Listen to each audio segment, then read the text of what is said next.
So we are going to be discussing cryptocurrency regs, striking a balance between compliance and growth. We've got a really esteemed panel today, and so I'm gonna go ahead and let our panel introduce themselves, and we could start with you, Gray. Sure. My name is Gray Sasser. I'm co-chair of the Cryptocurrency and Blockchain Group at Frost Brown Todd, where I practice law in Nashville, Tennessee. Hi, I'm Jaime Urqui. I head up FINRA's Office of Emerging Regulatory Issues. Hi, I'm Sean O'Kelly. I'm the Chief Information Officer for the Illinois Department of Financial and Professional Regulation. I'm Colleen Sullivan. I'm the CEO of CMT Digital. CMT Digital is a subsidiary of the CMT Group, which is a 20-year-old proprietary and investment firm headquartered here in Chicago.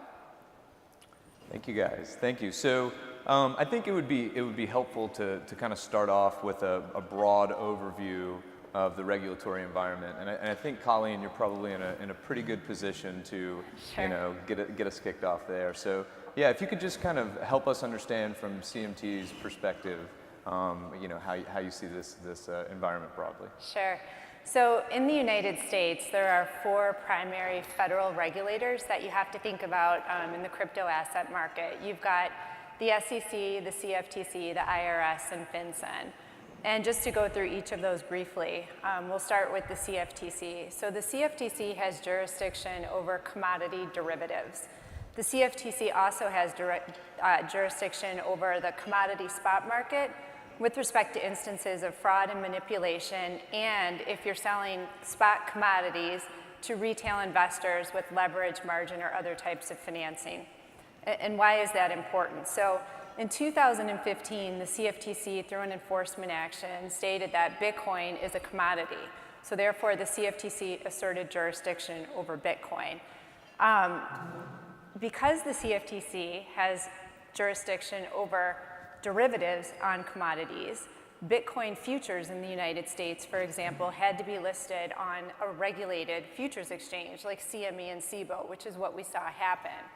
When you talk about spot commodities like Bitcoin, Litecoin, because spot commodities are not regulated by the CFTC except for those specific use cases, you don't have exchanges like Kraken, GDAX, Gemini being regulated by the CFTC. They're not registered futures exchanges.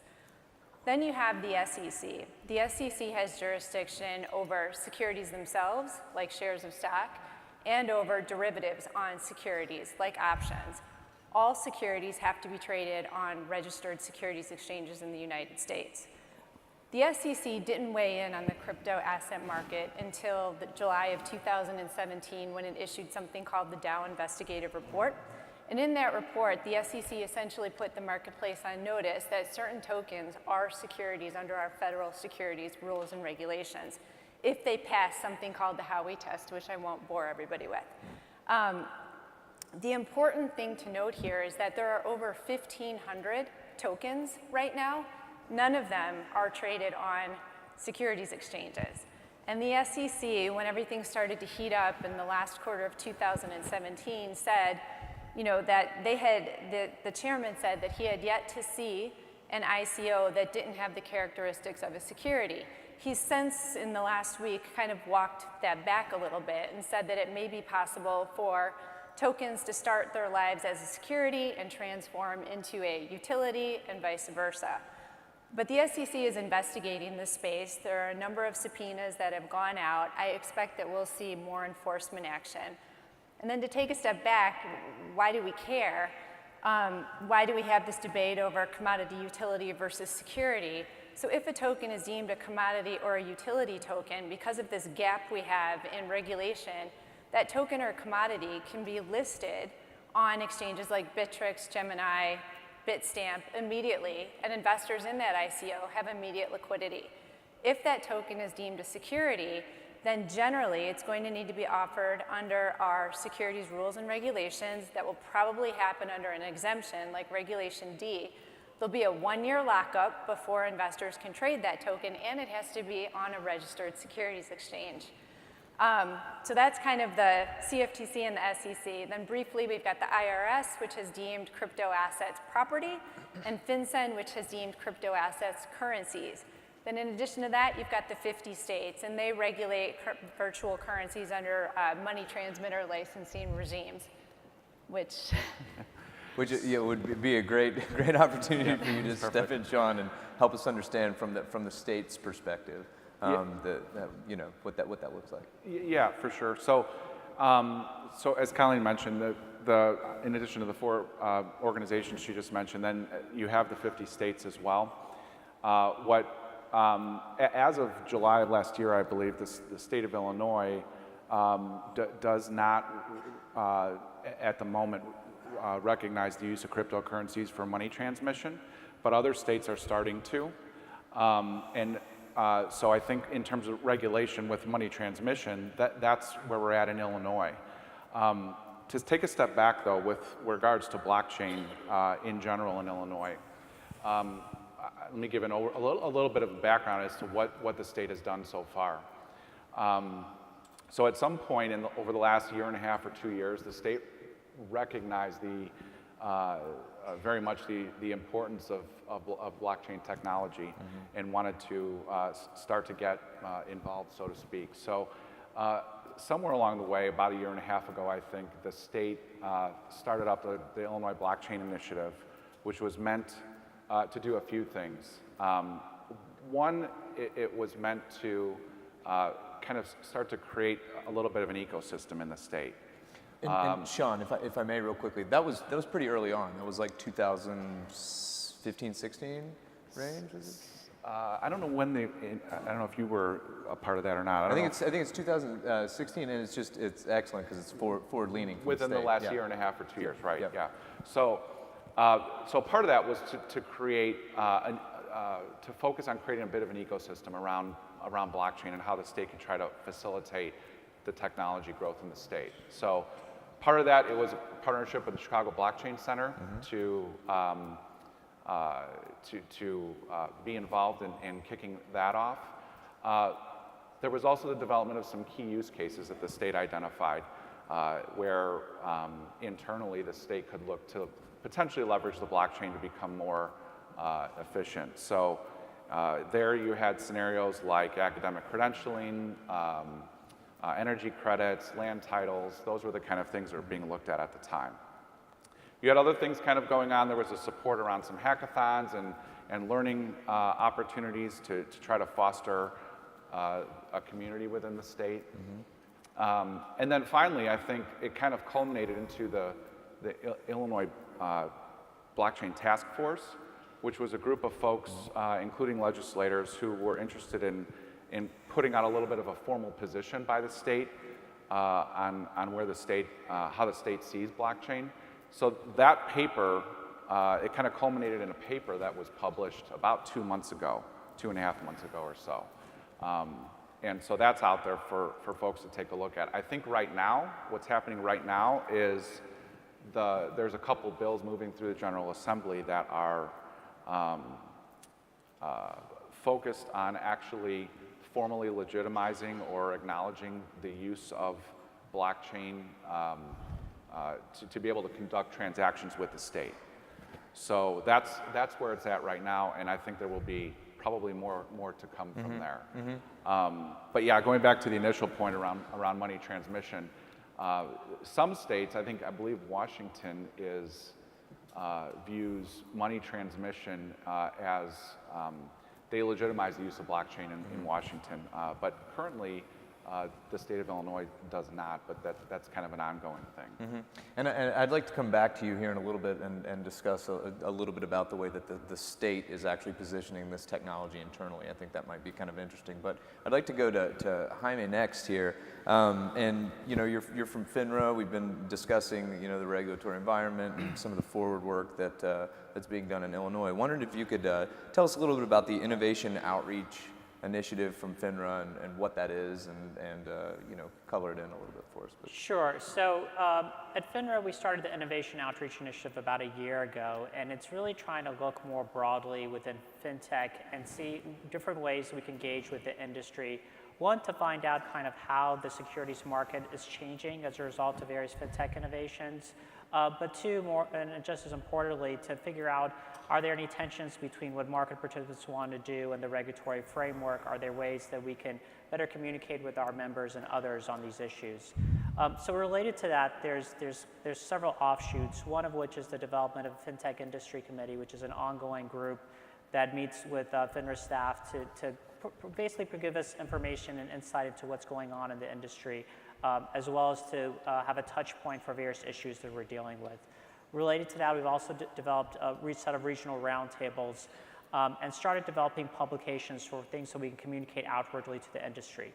So to touch on outward communication that deals directly with blockchain, we issued a white paper about a year ago that talked about blockchain and distributed ledger technology and talked about specifically about the ways that that was being applied in the securities industry. So looking at the equity markets, looking at the debt markets, derivative markets, and various utility aspects that exist. We've also issued investor alerts on ICOs and other areas. And we've also engaged in a number of discussions with industry participants around these issues. Excellent, excellent. And so I'm gonna finish the trend here and come to you next, Gray. So you and I were discussing briefly before we hopped up here a little bit about the current token process and maybe how process to tokenization and how you're kind of helping some of your clients kind of think about that. I wanted to lay a little bit of groundwork here. Yeah. First, Frost Brown Todd has been involved in blockchain for a while now. It would be great if you could kind of help us understand how the legal perspective has evolved over the past 2-3 years, and then maybe kind of how you're helping your clients think about this challenging landscape. Thanks for that. In some ways, I feel like I've been doing these conferences for about 2 or 3 years, and I'm answering the same question every time. And the answer to the question is unfortunately still I don't know. We mentioned the Dow report a few minutes ago that came out in 2017, where in some of Chairman Clayton's comments recently, where he's indicated that some functionality is not enough if we're going to transmute a token from a security into a utility. So the question I always get from my clients is, well, what is a utility token? And the question I always have to respond with is, I don't know, which is a very frustrating statement for a lawyer to give.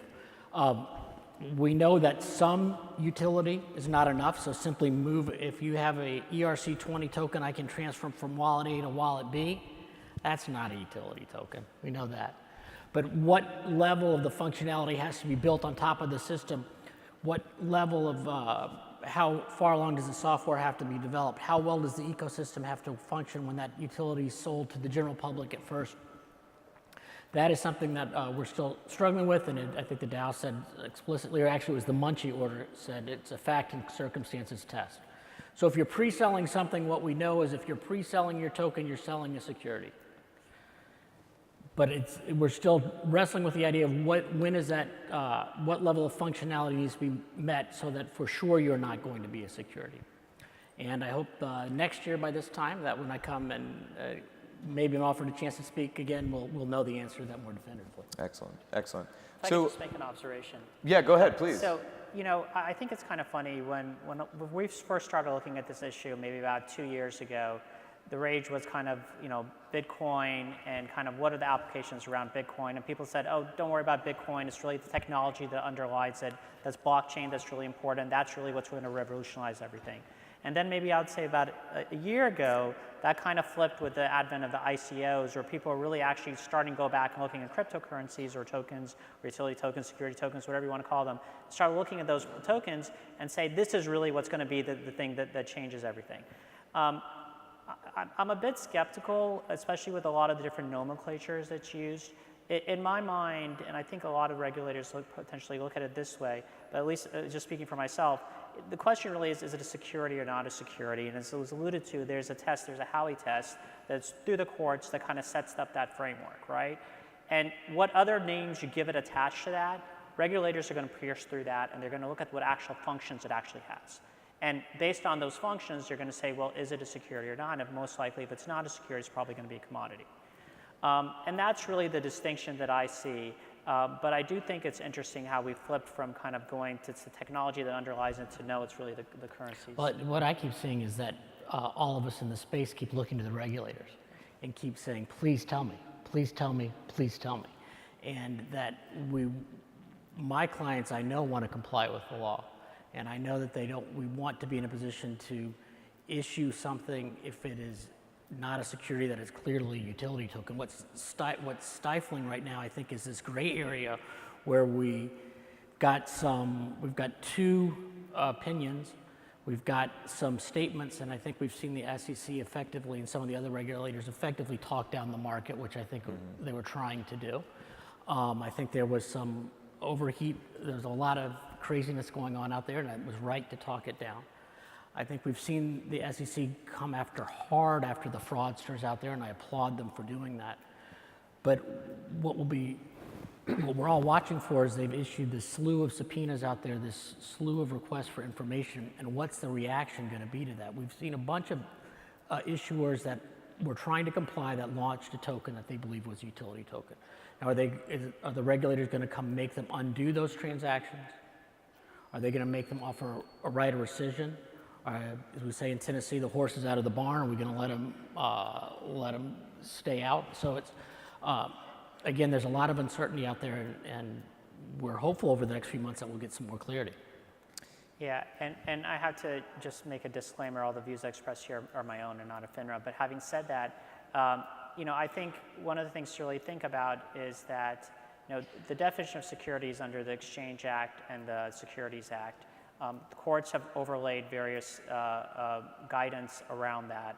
But I do think the SEC's put out some fairly strongly worded statements, and I think stronger than historically what I've seen anyway, and I was at the commission for a while, where statements like I haven't seen an ICO that doesn't have the characteristics of a security, and the like. So I don't know, at least in my mind, I think it's fairly clear the position or where the safe position is. Maybe it's not the position. I mean, I guess and I don't mean to monopolize the time, but when I went to law school, you would talk about case law, the enforcement actions, and then kind of statements. And what we're looking for is something a little more clear, I think, than a statement that's in the Wall Street Journal.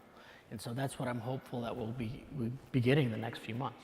Yeah, and again, just reiterating what the SEC's already said, and I think they've said it's a facts and circumstances determination, and they have to look at each of the cases individually, and that's kind of what I was talking about before, where you have to really, doesn't matter what you call it, it's really what the characteristics of it are. So I think in that sense, it's difficult to give that type of guidance, but definitely, at least in my mind, they've been clear about which way that they lean. And just I guess building on a thought there from the last part. I mean, you've got FINRA, you've got the SEC, you've got many regulatory agencies that are kind of taking a look at this. And I was wondering, Colleen, could you maybe help us understand some of the regulatory gaps, between these different groups and how to kind of think about that and position that? Sure. I would say the most significant gap is with the crypto spot market, right? Because the CFTC only has limited jurisdiction over that market. And I think one of the steps that the industry will take moving forward is that the Commissioner Quinn Tens recently called for the industry to self-regulate. So this would be different than a FINRA type of self-regulation, because Congress right now does not have the authority well, it does have the authority, but it's not sort of built into our existing law where you can put a self-regulatory organization sanctioned by Congress over the crypto spot markets. So what Quinn Tens has called for is for the industry to put together a private self-regulatory organization. The United States has a long history of our capital markets regulating themselves, dating back to 1859 with the Chicago Board of Trade. You may have seen recently that the Gemini Exchange, led by Cameron and Tyler Winklevoss, put out something called the Virtual Commodity Association, and that is their call for the crypto spot exchange industry to self-regulate. So essentially put out best practices and standards for how they should operate the exchange. And that's, so one way to start filling that gap is through that self-regulation. The hope would then be that if the industry itself puts together those best practices and standards, they're practical, right? They're coming from the industry itself. It knows itself best, and if they do a good job with it, it's not when Congress fills that, it's not if Congress fills that gap, it's when, right? That Congress would adopt some of those self-regulatory standards and best practices that the crypto exchanges have themselves put in place. This is happening right now in Japan and Korea in the blockchain crypto space. So I think it makes sense that that's where we're headed to start to fill that gap. Thank you for that. I'm going to switch gears just a little bit here because I think that, you know, just to provide, I guess, kind of the other side of this conversation, which is not just, you know, the local kind of state, federal regulations and how the regulatory bodies are thinking about it, but Sean, for you, at the state level, how is the state of Illinois thinking about maybe even using this technology? And yeah, walk us through kind of what that might look like. Yeah. So what I described earlier was what the state has done up to this point, and so I think now we're looking to figure out what that means and how to drive the right investment, technology investment to actually start doing something with the blockchain. There's the legal side and the policy side of blockchain, which the other folks up here are talking more about. I have a little bit of a different perspective. In my role, I'm interested more in the technology side and what that actually means, because I have a big part in driving the investment that's needed within the department. So what does that mean? One of the key topics around blockchain is interoperability. And so what the regulatory environment looks like in the future, I don't know. But as a CIO, I have to make sure that the state can facilitate the regulation in hopefully a light touch way, hopefully a way that allows it to interact with the blockchain. As of right now, what I anticipate seeing is that in most scenarios, the state and other regulatory bodies end up being participants in the blockchain, but not necessarily creators of blockchains. So that may mean a number of different things. I don't know what the future of banking is going to look like, but you know, in theory, if you have a blockchain where you have, in the future, you have transactions, particularly around lending, happening on the blockchain, at least as regulators, they have to have a view into that to make sure that it's all within the law. So that may mean being able to hook into the blockchain, pull data out, run regulatory analytics, create the right alerts, notify the right folks if something, you know, if that needs to happen. I think in the future too, around bank examination or financial institution examination. Again, I'm not predicting what it's going to look like in the future, but in my role, I have to try to anticipate that. So today, with bank examination and credit union examination, we have, you know, the Federal Reserve, the FDIC, all the states, they have examiners that go out and review the financial statements and transactions of each of these institutions, not only for safety and soundness, but also to make sure that we're operating within the law. That happens already today. We're going out, we're capturing their data, and we're doing it within certain increments that are identified, you know, by the law, time increments. So I think usually it's about 18 months, 24 months, somewhere in there. We go out and do another exam on an institution. In the future, if all that data is on the blockchain, or much of it is on the blockchain, how does that change the way we regulate them? Do we, what technology do we need to have in place to interact with the blockchain? So that's where I'm spending a lot of my time and my team's time, and that's where I'm trying to drive conversation out within the state. That's really interesting. I mean, it really does just change the entire landscape of you know, how to even think about enforcing the compliance, particularly if you're doing it through, you know, distributed system like this. So I'm going to keep us on track, because I know we've been running past a little bit on some of these panels. So Jaime, for you, I'm actually going to do this with every panelist here, but the next 6 months from your seat, at FINRA? What does this look like? What are you keeping tabs on? What are you thinking about in the next 6 months? I mean, it seems like we're gearing up for some pretty big movement, I guess, if you will. So would be interested from your perspective. So I think we're keeping tabs on, as I guess been talked about here, the ICO market, right? And there's, since the SECs came out with those pronouncements, there's been a big push to do that business within the regulated confine, right? So to have an exchange or an ATS that's actually a registered ATS that could potentially do some of this business in the crypto security. What that looks like, what the entities are going to be doing that, what kind of safeguards they have, those are all issues that we're kind of grappling with right now. I think the other issue is around something like Bitcoin, which the Cftc has basically said that they view it as being commodity. There's also been a desire expressed to potentially do that within the regulated space as well, for a variety of reasons, one of which I think I was talking to you about earlier. People don't want to necessarily register as money service business in a lot of jurisdictions.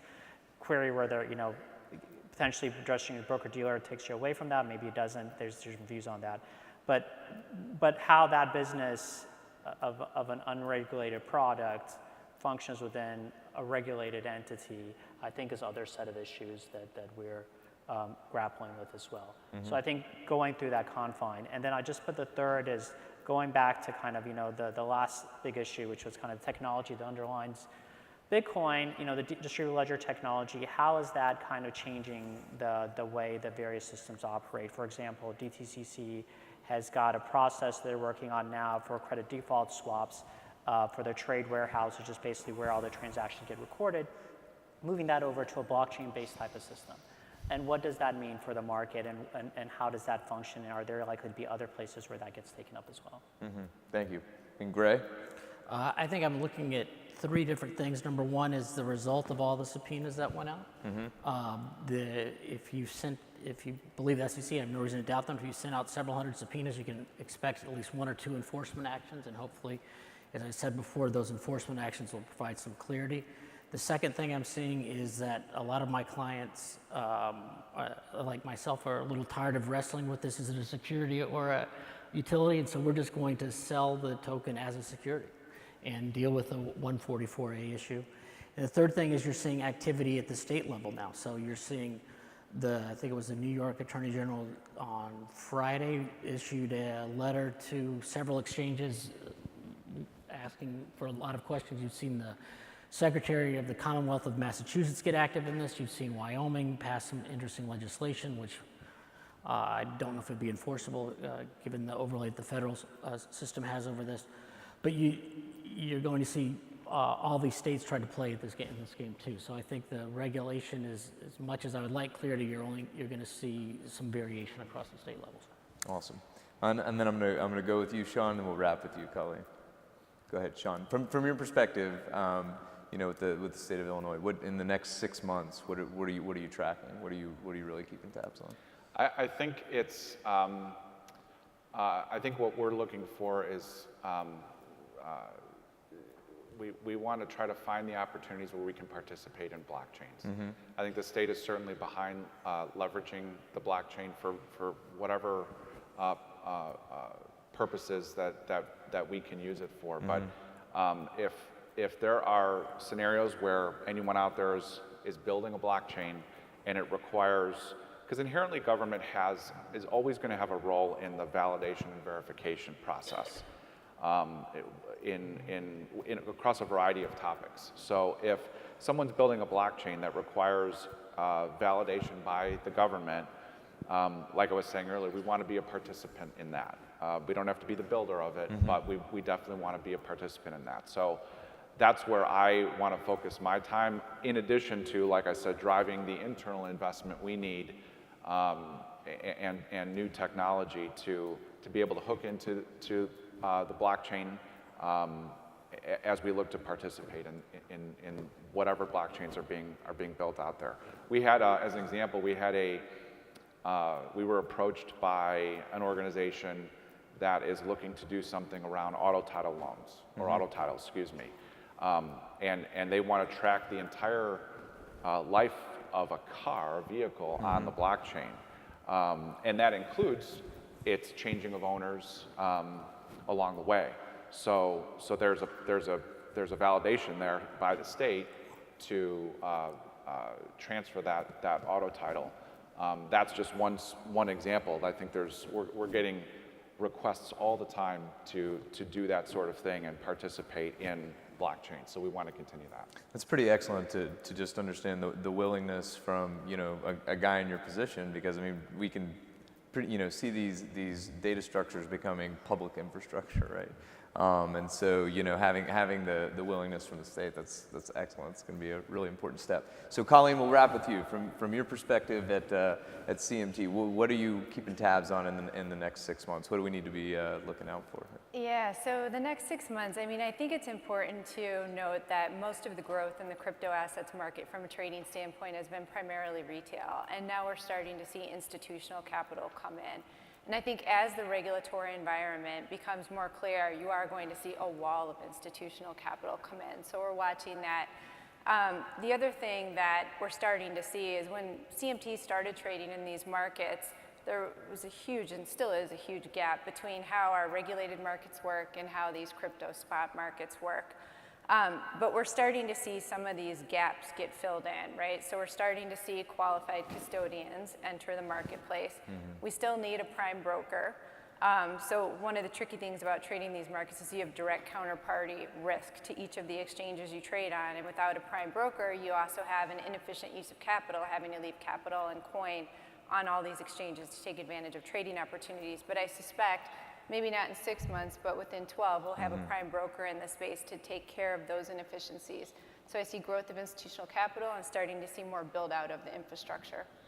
It's certainly an exciting time, and I think we have hit this right on the nose here. So if we could give our panelists a round of applause, and hopefully we've been able to shed a little bit of light on the regulatory environment in cryptocurrencies and the way that we're thinking about adoption. So thank you very much.